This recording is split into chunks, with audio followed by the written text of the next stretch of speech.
The ghost at the table. By the time you reach 71, you get to thinking that life can't surprise you anymore. You figure you've buried your soulmate, seen the world turn over a few times, and earned the right to a little peace and quiet. But boy, was I wrong. The moment I walked into room 402 of the Los Angeles Superior Court, my whole world cracked wide open. Right there on the front bench, my own daughter, Melissa, the little girl my late wife and I poured our entire lives into. Let out this petty, nervous little giggle. And her husband, Gregory? He just shook his head, looking at me with this smug, pathetic sneer. It was the kind of look you give a stray dog before you call animal control. They thought they were putting a senile old man in a cage. They thought they'd already won. But then, Judge Vance looked up. Our eyes met, and in a split second, the color completely drained from her face. She went white as a sheet. Her hand started trembling so badly that her wooden gavel slipped right through her fingers and hit the bench with a dull thud. Her lips parted, and she whispered a name. A name nobody else in that room had ever heard. A name from a life I thought I'd buried 30 years ago. The scalpel, she breathed. My daughter and her husband just looked at each other, totally clueless. They had no idea that with their blind, naked greed, they hadn't just brought a fragile old man to court. They had just declared war on a ghost. It all started on a Sunday dinner a few weeks back. I was sitting at the far end of this massive, polished mahogany dining table in their Bel Air mansion. That table was so long you could have used it as a landing strip for a small aircraft. And way down at the other end, under the sparkling crystal chandelier, Melissa and Greg were holding court like royalty. The infinity pool is non-negotiable, Greg, Melissa said, her voice carrying that sharp, entitled edge she'd picked up lately. The water needs to pour seamlessly right into the canyon. It has to look elite. Greg didn't even look up from his phone. He was a guy whose custom-made suits always looked about one size too tight for him. Whatever you want, baby, he said, laughing that loud, bragging laugh of his. As soon as this Ojai land deal closes next week, you can have a pool filled with champagne. It's a guaranteed 9-figure play. They talked right through me. They argued about contractors, bragged about 9-figure deals, and planned charity galas as if I weren't even there. To them, I was just a piece of old furniture.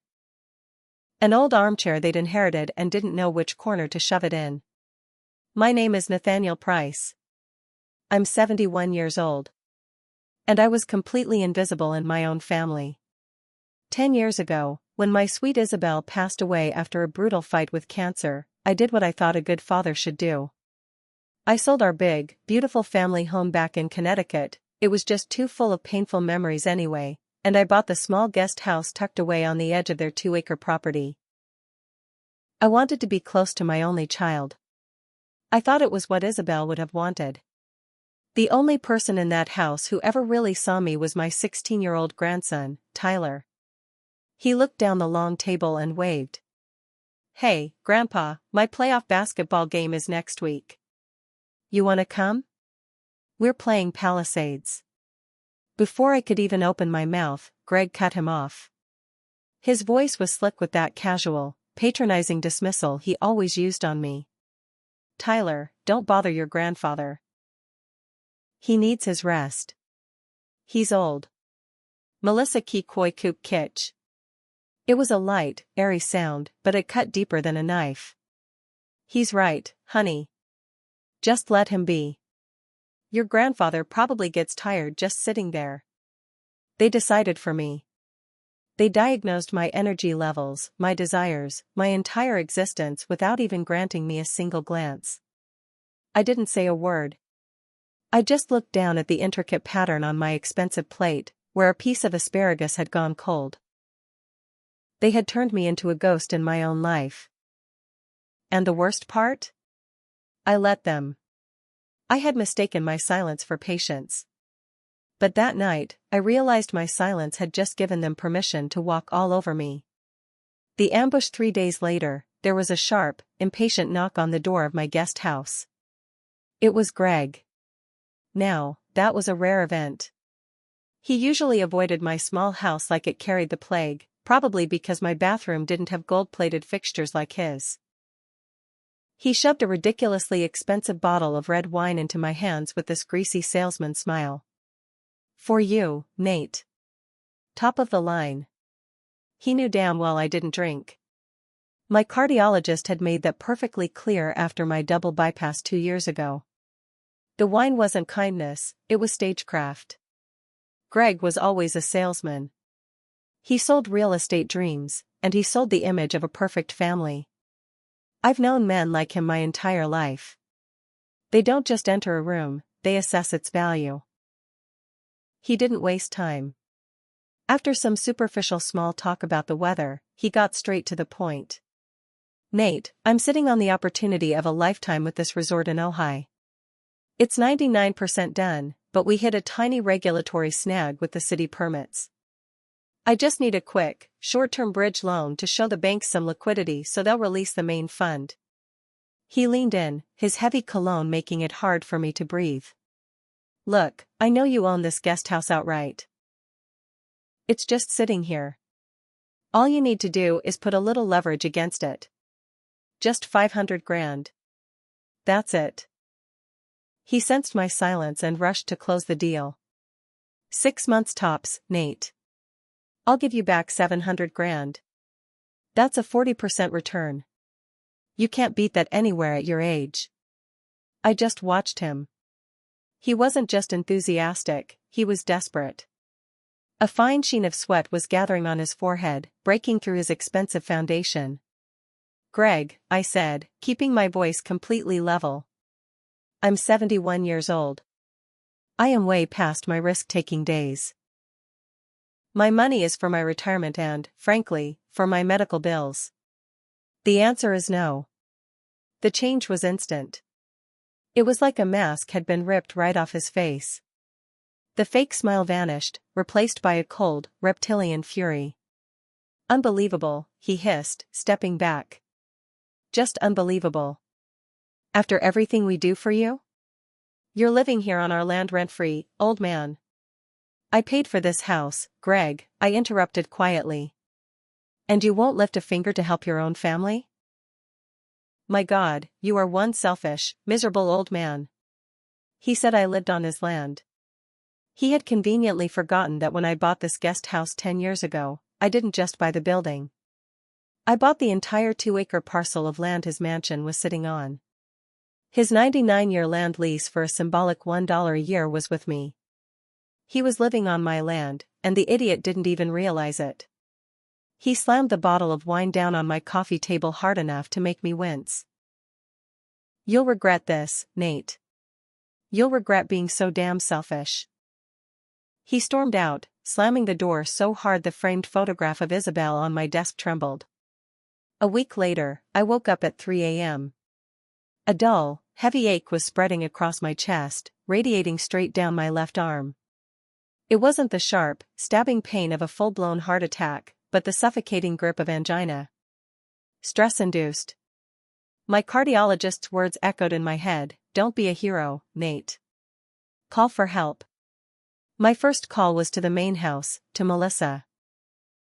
She answered on the 4th ring, her voice thick with sleep and pure annoyance. "Dad? What is it?" "It's the middle of the night." "Honey, I'm not feeling right," I said, trying to keep my voice steady even though a cold sweat was soaking my shirt. "I've got chest pains." "It's not terrible, but, can you drive me to the ER? Just to be safe." A heavy sigh came through the phone. It was the sound of profound, utter inconvenience. "Dad, seriously? I have the biggest charity gala committee meeting first thing in the morning. The whole board is coming to the house. I can't. If it's really that bad, just call 911. Don't overreact." Click. She hung up on me. She didn't ask how bad it was. She didn't ask if I was scared. She just told me I was overreacting. The tightness in my chest squeezed harder, but it wasn't from my arteries this time. It was from a broken heart. I didn't call 911. I didn't want a noisy ambulance waking up the neighborhood. I called an Uber. 10 minutes later, I was sitting in the back of a beat-up Toyota Prius, clutching my chest, letting a complete stranger drive me to the emergency room. They gave me some nitroglycerin and kept me for 4 hours under observation. By 9 a.m., they discharged me, and I took another Uber home. As the car pulled up to our massive iron gates, I saw Melissa's pearl-white Range Rover. It wasn't at the house. It was parked right outside a luxury spa in Beverly Hills where her charity meeting was being held. That was the moment I knew. They didn't just disrespect me. They didn't just see me as a bank account. They saw me as a nuisance. An errand to be ignored. And right then, something shifted inside me. I didn't know how fast the storm was coming, but I knew I was done being a ghost. Part 3. The ghost wakes up. The very next morning, I was sitting with a cup of black coffee, watching the fog burn off the canyon, when a sharp, authoritative knock hit my door. It wasn't Greg. Greg's knock was arrogant. This was professional. I opened the door to a man in a crisp uniform holding a digital scanner and a thick, stiff white envelope. Nathaniel Price, his voice was flat. Legal Express Delivery. Sign here. I signed the screen, he handed me the envelope, and he was gone before I could even close the door. The envelope felt heavy. Not because of the paper, but because of the sheer malice inside it. My hands were perfectly steady as I picked up the silver letter opener from my desk. The one Isabel had given me 30 years ago. I slid it open and pulled out the documents. The words practically leaped off the page: cold, precise, and lethal. Petition for emergency conservatorship, Los Angeles Superior Court. Petitioners, Gregory Walsh and Melissa Walsh. Respondent, me. They were accusing me, Nathaniel Price, of being mentally incapacitated. They claimed I was suffering from advanced dementia, severe paranoia, and was no longer capable of managing my own financial or medical affairs. They were legally claiming I was senile. This wasn't just an insult anymore. This was a legal execution. They wanted to erase my existence, turn me into a ward of the state, and hold the strings to every penny I owned. They wanted to make my invisibility official and legally binding. I flipped to the back. Exhibit A, Bang Chung. It was a 3-page psychiatric diagnostic report signed by a medical expert named Dr. Peter Lim. This guy gravely concluded that I exhibited severe signs of cognitive decline and paranoid delusions, and that I was a clear and present danger to my own assets. I stared at the name. Dr. Peter Lim, Peter Lim. A cold, dry laugh escaped my lips. In my entire 71 years on this earth, I had never met, spoken to, or stepped foot in an office belonging to anyone named Peter Lim. I didn't knock on the door of the main house. I didn't hesitate. I gripped that petition in my hand, the thick white paper a stark contrast against my age-spotted skin, and I walked. I walked across that perfectly manicured lawn that separated my quiet world from their toxic one, and I marched straight onto their patio. The glass doors were wide open. I could hear ice clinking in glasses and some vapid, upbeat music playing. They were lounging by the pool, exactly where I knew they'd be. Melissa was laid out on a chaise lounge, sunglasses on, a magazine balanced on her stomach. Greg was standing by the outdoor bar, pouring himself another cocktail. They looked so relaxed, so untroubled. They looked like two predators who had just set a trap and were waiting for their prey to bleed out. I stepped onto the tile. The music stopped. My shadow fell right across Melissa. She sat up, startled, pulling her sunglasses down. Dad? What are you doing here? You're interrupting her voice trailed off the second she saw the papers in my hand. She didn't look at my face, she stared at the court documents. Greg turned around, a fake, practiced smile instantly plastered on his face. Nate. Hey, we were just about to. Then he saw the petition. His smile didn't just fade, it turned into a sneer of pure annoyance before he quickly tried to mask it with false concern. I held up the envelope. What is this? Melissa flinched. She looked away toward the pool, completely unable to meet my eyes. But Greg? Greg was a performer. He put his drink down, wiped his hands on a towel, and crossed his arms, taking a position of power. "Dad," he said, his voice dripping with that condescending pity that makes your stomach turn. "We were hoping you wouldn't have to see it like this. We were going to talk to you right before the hearing. I asked you a question, Greg." "What is this?" "It's for your own good, Nate," Greg said, stepping forward. "Look, after that little heart attack incident last week, Melissa and I realized you just can't take care of yourself anymore. You're forgetting things. You're confused." "I had indigestion and stress, Greg." He waved his hand, totally dismissing my reality. "That's what you think it was. But you were in pain, you were disoriented. What if it's worse next time? You need someone to manage things for you. Someone to protect your finances, to handle your medical decisions before you hurt yourself." He was gaslighting me. He was using the exact emergency they had ignored as proof that I was incompetent. I looked past him, straight at my daughter. "Melissa, is this what you want? You signed a paper saying your own father is insane?" She finally looked at me, but her eyes were cold, reflecting the bright blue of the pool water. "It's what's best, Dad. We're just trying to help. We love you." "Love," I whispered. The word felt like ash in my mouth. "You don't even know the meaning of the word." That was when Greg's patience finally snapped. The mask of the concerned son-in-law fell away, revealing the vulture underneath. He let out a short, sharp, ugly laugh. "See you in court, old man," he sneered, getting right in my face. "Frankly, this little tantrum just proves our point.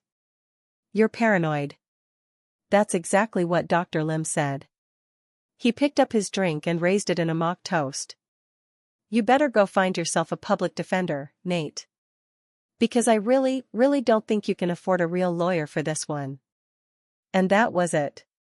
That was the absolute last straw. That was the exact moment the frail, forgetful old ghost they thought they were dealing with died. And something else, something they couldn't possibly have prepared for, woke up. Part 4, Dissecting the Lie. I walked back to the guest house, closed the door, and locked it. That click was the most definitive sound I'd heard in years. It was a boundary line drawn in steel. They thought they had trapped a helpless old man in a beige box.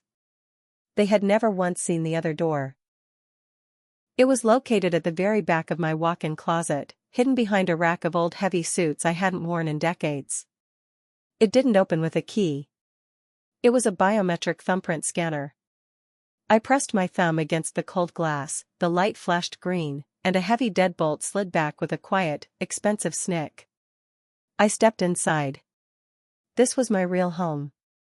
There was no bed, no recliner. Just floor-to-ceiling bookshelves, 3 massive computer monitors, a wall of secure filing cabinets, and an encrypted satellite phone system. The air was cool, still, and completely soundproof. Greg thought I was a retired pencil pusher. He thought my greatest life achievement was saving enough pennies for a comfortable retirement. He had no idea. 30 years ago in Washington, D.C., nobody called me Nate. CEOs of Fortune 500 companies, corrupt senators, and high-level politicians had a different name for me. They called me the Scalpel. I was the lead forensic investigator for the Department of Justice. I was the guy they sent in when the numbers didn't just look wrong, they looked impossible.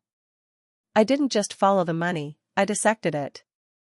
I found the financial tumors, the hidden Swiss accounts, and the secret ledgers that everyone else missed. I was the man who sent 12 high-profile executives to federal prison with a single Excel spreadsheet. I walked away from it all the day Isabel got her diagnosis. I traded the thrill of the hunt for hospital waiting rooms and chemo schedules. I did it without a second thought. I became a full-time husband, then a grieving widower, then a desperate father trying to connect with a daughter I barely knew. I let the scalpel die because my family needed Nate. But today, Gregory Walsh and my daughter just gave the scalpel a very good reason to come out of retirement. I sat down at the console, bypassed my normal phone line, and picked up the secure receiver. My fingers didn't tremble as I dialed an 11-digit number. An 11-digit number I hadn't used in a decade, but one I had never forgotten. It rang twice. Avery Hayes, a sharp, professional voice answered. "Avery," I said. "It's Nate Price." There was a long pause on the line. Not out of confusion, but pure, unadulterated shock. "Mr. Price?" Her voice suddenly lost its breath. "My God. I thought you'd fallen off the face of the earth. My father asks about you all the time. He always wondered what happened to the scalpel." "I'm in Los Angeles, Avery. I need you here tomorrow morning. Bring your best team. The ones who know how to dig deep." Another pause, shorter this time. The shock was gone, replaced by the steel I remembered from her father. "Just say the word, Nate." "What did they do?" "They filed for an emergency conservatorship," I said, my voice dead flat. "They're claiming I'm senile to take control of my estate." A sound came through the phone, a sharp bark of absolute disbelief. "They're claiming you are senile?" "Oh, they have no idea, do they? They have no idea who they just tried to put in a cage. I'm on my way, scalpel. Just tell me where you want me to make the first cut." Avery arrived at exactly 10 a.m. the next day. She didn't look like a flashy Hollywood lawyer. No sports car, no $1,000 handbag. She wore a simple dark pantsuit, her hair pulled back into a severe bun, and her eyes were the color of cold steel. She was the exact opposite of Greg. She was substance, not style. She stepped into my hidden office, her eyes sweeping the room, taking in the servers, the monitors, the locked files. She gave a single, appreciative nod. "They really don't know, do they?" "They think I'm a confused old man," I replied, sliding the petition across the desk. "Here is their proof. Exhibit A, Dr. Peter Lim." Avery picked up the document. She didn't even read the whole thing. Her eyes just locked onto the name and signature. She snapped her briefcase open, pulled out a secure tablet, and tapped the name into a restricted federal database. "Give me 3 hours," she said. "Take 2, I replied. She smiled a thin, sharp smile. "I'll call you in 1. For the next hour, I didn't just sit there. I started mapping out the financial architecture of Walsh Holdings GP and the web of LLCs Greg had created. My secure line buzzed exactly 58 minutes later. "Nate, it's Avery." That was almost too easy, her voice was crisp. When people are this sloppy, the threads are just lying on the floor waiting to be pulled. "You're not going to believe this. Dr. Peter Lim is not a psychologist. He's not a psychiatrist. He's not even a general practitioner." I waited. "What is he, Avery?"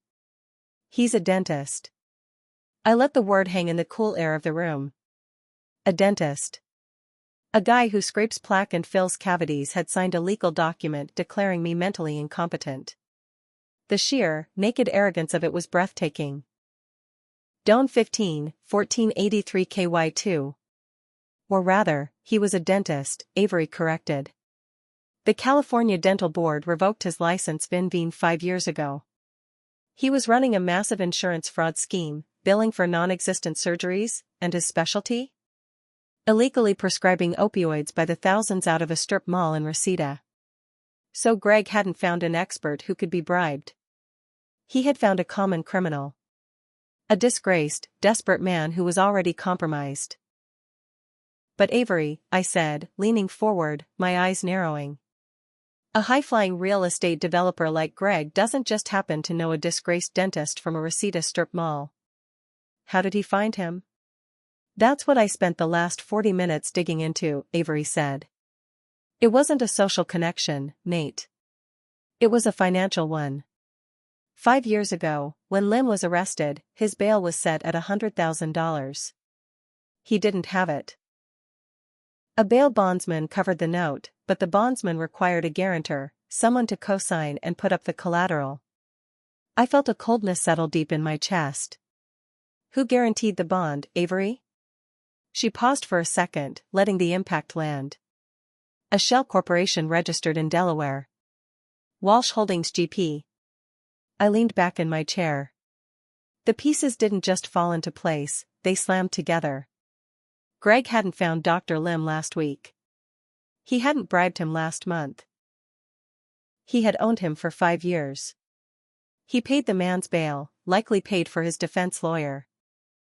He kept this dirty, compromised asset on a leash in his back pocket for half a decade.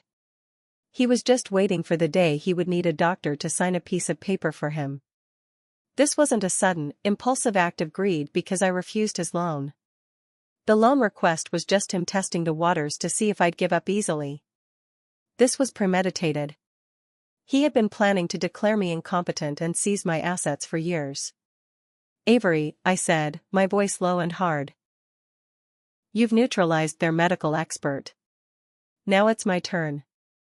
You keep digging on the legal side. I'll handle the numbers. The red ink. I closed the door to the world, my mind entirely focused on the glow of those 3 monitors. Greg thought I was a relic of the past. He had no concept of what I truly was. I ran his old burner email address, gregwalsh@hotmail.com, an account he hadn't used in years but never deleted, through a series of old DOJ back-end mainframes. Within 20 minutes, I got a massive hit. The email was tied to a secure virtual data room used by lenders and borrowers. And Greg had been a very, very busy man. The data room wasn't with a normal bank. It was with a private equity firm called Citadel Apex Capital. These weren't bankers, they were vulture capitalists. They find desperate, bleeding men like Greg, and they offer them a lifeline attached to an anchor. Looking through the server logs, it was an absolute bloodbath. Greg's 9-figure deal in Ojai wasn't a sure thing, it was a total, catastrophic disaster. He had completely run out of money halfway through construction. He faked his liquidity reports to get the initial loan, lied to his contractors, and had burned through $50 million of capital. And Citadel Apex had found out. The emails were frantic. Greg was begging for another 60 days. And then came the final email, sent exactly 1 week ago, the day after I refused his $500,000 loan. It was a capital call. The fund was demanding an immediate, lump sum interest payment of $5 million within 10 business days. If he didn't pay, they were activating the cross-collateralization clause. They were going to seize everything. His company, the Bel Air Mansion, Melissa's Range Rover, every single cent in every account tied to his name. They were going to wipe him out completely. The pieces clicked together with a horrifying, perfect logic. He didn't need my $500,000 as a bridge loan. He needed it as a desperate, good-faith payment to keep the wolves from tearing him apart. And when I said no, he panicked and pulled the trigger on his 5-year contingency plan. He wasn't suing me to get control of my retirement fund. He was suing me because he was completely bankrupt. He needed to liquidate my entire estate to save his own skin. He was trying to sacrifice me to save himself. But then, a cold, hard question settled in my gut. Greg was completely broke. He was facing a $5 million capital call. He couldn't even pay his own bills. So where on earth did he get the liquid cash to launch a major lawsuit against me? Lawyers like Marcus and Associates don't work on credit, and a criminal like Peter Lim wouldn't sign his name to perjury for a promise. They needed cash up front. Lots of it. Where did Greg get $50,000 or $100,000 in liquid cash inside of 48 hours? My mind flashed back to the Sunday dinner. To Greg bragging, but also to Melissa. What was she bragging about? Her upcoming charity gala. The fundraiser. My heart sank. When Isabel died, I took a large portion of the money from the sale of our Connecticut home, several $1,000,000, and placed it into a private charitable trust. I called it the Isabel Price Foundation. Its sole mission was to fund early-stage cancer research that might save other women. I made Melissa the managing director. I wanted to give her purpose, a way to stay connected to the mother she lost. I was the founder, with full oversight rights, but I had never exercised them. I trusted her. She was my daughter. It was her mother's name. I picked up the phone, dialed the private bank in Boston that managed the foundation's assets, and invoked my founder's rights. I demanded a full, detailed statement of all transfers for the past 12 months sent to my secure email in 5 minutes. The PDF arrived 3 minutes later. I opened the file. My hands were perfectly still, but my blood turned to absolute ice. The total asset value was supposed to be well over $3 million. The number staring back at me was $412,000. The foundation was bleeding to death. I scrolled down the lines. 2 months ago, $150,000 paid out to Walsh Holdings GP for consulting fees. 3 weeks ago, $80,000 paid to LA Premier Events LLC for gala planning. I ran the name of that event company. It was a shell company registered to a P.O. box in Van Nuys, and the sole proprietor was Gregory Walsh. He was billing his wife's charity to plan his own party. But the final, devastating, soul-crushing piece of evidence wasn't in the line items. It was in the proof of payment. I clicked the links to the scanned checks for those transactions. I looked at the signature line. The elegant, flowing signature authorizing the theft of millions of dollars meant for cancer patients. It wasn't Greg's signature. It was Melissa's. I closed my eyes. I had prepared myself for Greg's corruption. He was a snake, and snakes bite. It's their nature. I had even prepared myself to find out that Melissa was weak, or foolish, or that Greg had bullied her into it. But this wasn't weakness. This was an active partnership. This was cold-blooded complicity. She wasn't being manipulated, she was an active participant in looting her own mother's legacy. And she was using that stolen money to pay the high-priced lawyers to have her own father declared insane. They weren't just robbing me. They were using Isabel's memory to finance the execution of her husband. I had thought there was a line of basic human decency, of family, of love, that my daughter would never cross. I was wrong. Part 6, the scalpel's final cut. The morning of the hearing, the courtroom was dead quiet. Greg and Melissa walked in looking like they owned the place. Greg was wearing another one of his tight, expensive suits, whispering to his lead attorney from Marcus and Associates.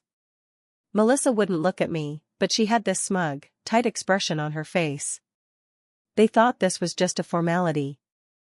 Then, Avery Hayes walked in. And right behind her were 2 federal agents from the IRS and an investigator from the district attorney's office. Greg's smile instantly froze. He looked at his lawyer, and I could see the exact moment panic started to creep into his eyes. Judge Vance Gobua, starting the proceedings. Greg's lawyer stood up, confidently launching into his speech about how poor, senile Nathaniel Price was unable to manage his life, holding up the psychological evaluation by Dr. Peter Lim. Avery didn't even let him finish. She stood up, her voice cutting through the room like a razor. Your Honor, we request the immediate dismissal of this petition, Avery said, sliding a document to the bailiff. Furthermore, we submit Exhibit 1, a certified order from the California Dental Board showing that Dr. Peter Lim had his dental license permanently revoked 5 years ago for narcotics trafficking. He is not a psychiatrist, Your Honor. He is a disgraced dentist who has been on the payroll of the petitioner, Gregory Walsh, for half a decade. The courtroom erupted. Greg turned the color of ash, violently whispering to his lawyer, who was suddenly shuffling frantically through his papers. But it goes deeper, Your Honor, Avery's voice rose, commanding the entire room. The petitioners filed this fraudulent emergency motion because Gregory Walsh is currently facing a $5 million capital call from vulture capitalists and is completely insolvent. They are attempting to seize Mr. Price's estate to cover their own fraudulent debts. And worse. Avery turned around, looking directly at Melissa. The $150,000 retainer paid to Marcus and Associates to bring this very suit was stolen directly from the Isabel Price Cancer Foundation. Hand-signed and authorized by Melissa Walsh. The DA investigator stood up, stepping toward the bar. Melissa let out a sharp, choked sob. She collapsed forward onto the table, her hands covering her face as she broke down into hysterical tears. Dad. Dad, I'm sorry. Greg said we'd lose everything. He said they'd take the house. I didn't want to do it. Shut up. Shut the hell up, Melissa. Greg roared, his face contorted in ugly, desperate rage. Judge Vance pounded her gavel furiously. Order. Silence in this courtroom. She looked down at Greg and Melissa with a look of pure disgust.